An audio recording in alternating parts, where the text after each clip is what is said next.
Hello बच्चों, कैसे हैं आप? उम्मीद करती हूँ आप बढ़िया और मज़े में होंगे। आइए बच्चों, आज के अध्याय में हम कहानी लेखन के विषय में जानेंगे। कहानियाँ सबको पसंद है ना? तो आइए कहानी लेखन कैसे किया जाए जान लेते हैं इसको।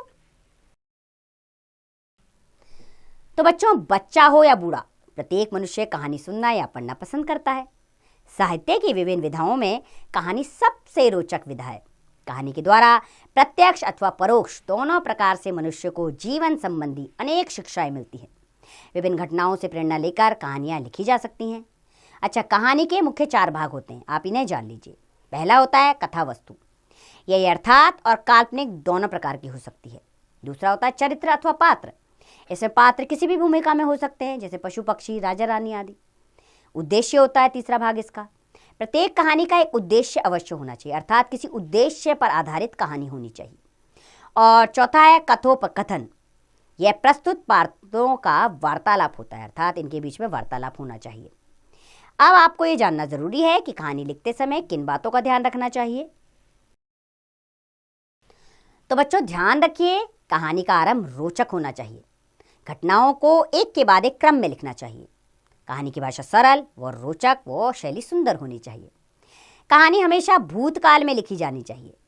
चरम सीमा पर पहुंचकर ही कहानी का अंत करना चाहिए। कहानी के अंत में उससे प्राप्त शिक्षा अवश्य लिखनी चाहिए।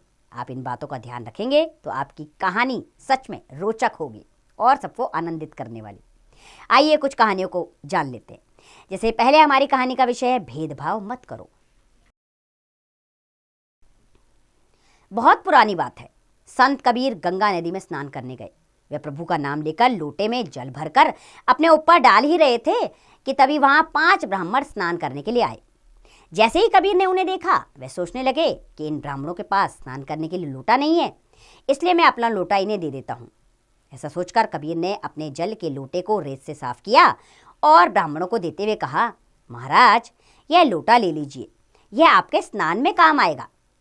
धन्यवाद भैया, वाकई ये लोटा हमारे स्नान के समय काम आएगा, एक ब्राह्मण लोटा लेते हुए बोला। तभी दूसरे ब्राह्मण ने कबीर को पहचान लिया। कबीर को पहचान कर उसने बुरा सा मुंह बनाया और अपने साथी ब्राह्मण से बोला, अरे भैया ये तुमने क्या किया? किस व्यक्ति से लोटा ले लिया?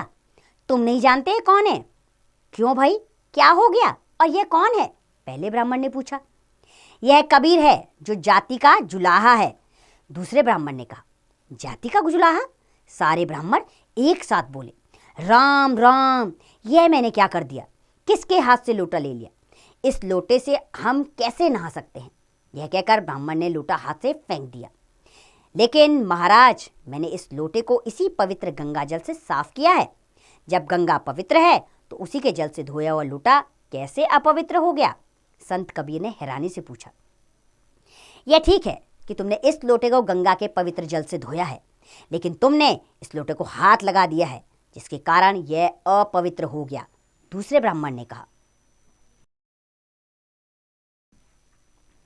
हे महाराज, मेरी समझ में एक बात नहीं आ रही है कि मैंने लोटे को छू दिया था इसलिए यह अपवित्र हो गया और आपने इस लोटे को फेंक दिया। लेकिन आप मुझे यह बताइए कि आप स्नान कहाँ करेंगे, क्योंकि इस गंगा नदी में तो मैंने भी स्नान कर लिया है और मेरे स्नान करने से यह अपवित्र हो गई है।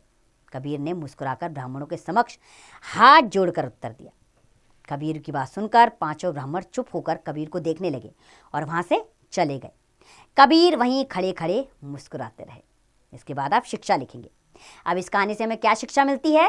धर्म व जाति के आधार पर कोई भी मनुष्य छोटा बड़ा नहीं होता, अतः हमें किसी के साथ भेदभाव नहीं करना चाहिए।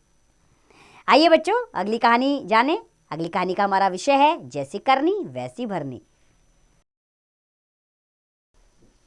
बहुत समय पहले की बात है, एक गांव में एक सेठ रहता था।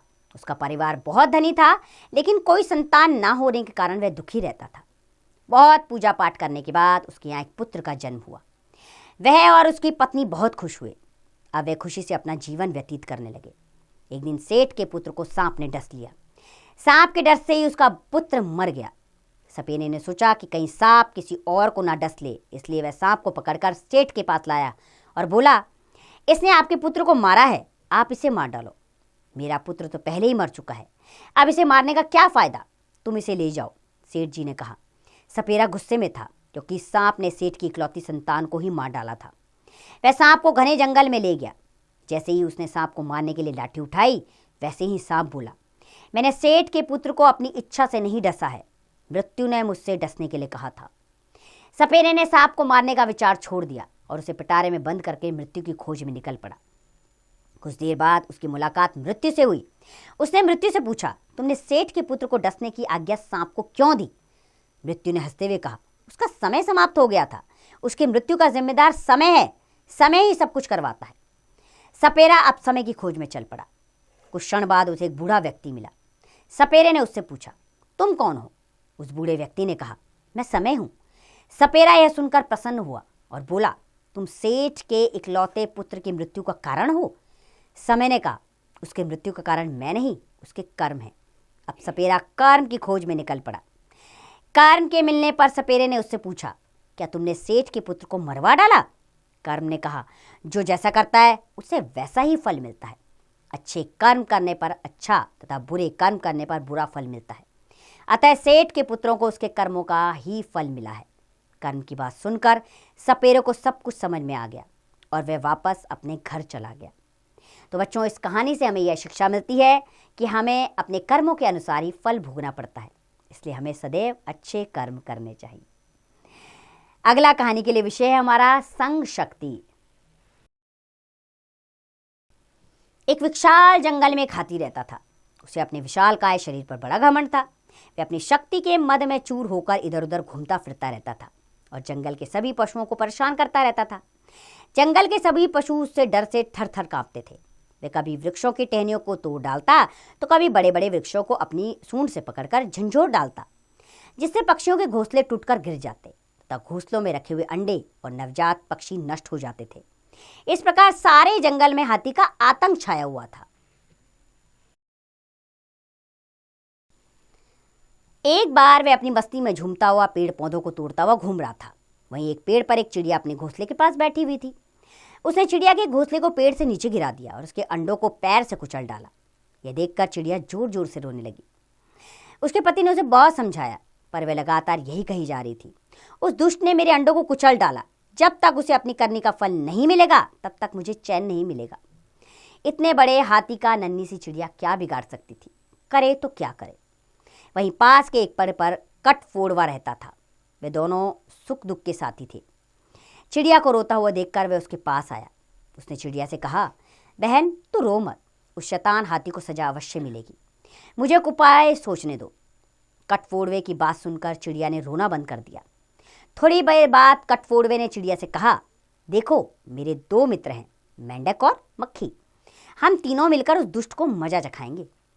उसकी बात सुनकर चिड़िया को बड़ा आश्चर्य हुआ। भला ऐसे कैसे संभव है? इतने विशालकाय हाथी को नन्हे नन्हे जीव कैसे दंड दे सकते हैं? उसने अपना संदेह प्रकट करते हुए कहा, ऐसा कैसे हो सकता है भाई? कटफोड़वे ने बड़े आत्मविश्वास से कहा, संभव है बहन। देखो मक्खी बहुत मीठे स्वर में गुनगुन करती है। जब दुष्ट हाथी भरपेट खाकर किसी तालाब के किनारे आराम कर रहा होगा तो मक्खी उसके कान के पास जाकर मीठे स्वर में गुनगुनाएगी। उसके मधुर संगीत को सुनकर जैसे ही हाथी अपनी दोनों आंखें बंद करेगा तो मैं उसकी आंखें फोड़ दूंगा। आंखें फूट जाने पर वह चिंघाड़ता हुआ इधर उधर भागेगा। उसी समय मेरा मित्र मेंढक कीचड़ वाले तालाब के किनारे टर टर करेगा। अंधा हाथी जब पानी के लिए कीचड़ के तालाब में जाएगा तो उसमें फंसकर मर जाएगा। अगले ही दिन तीनों अपनी योजना अनुसार कार्य करने लगे। हाथी खाकर जैसे ही आराम करने लगा, मक्खी उसके कानों के पास जाकर मीठे स्वर में गुनगुनाने लगी।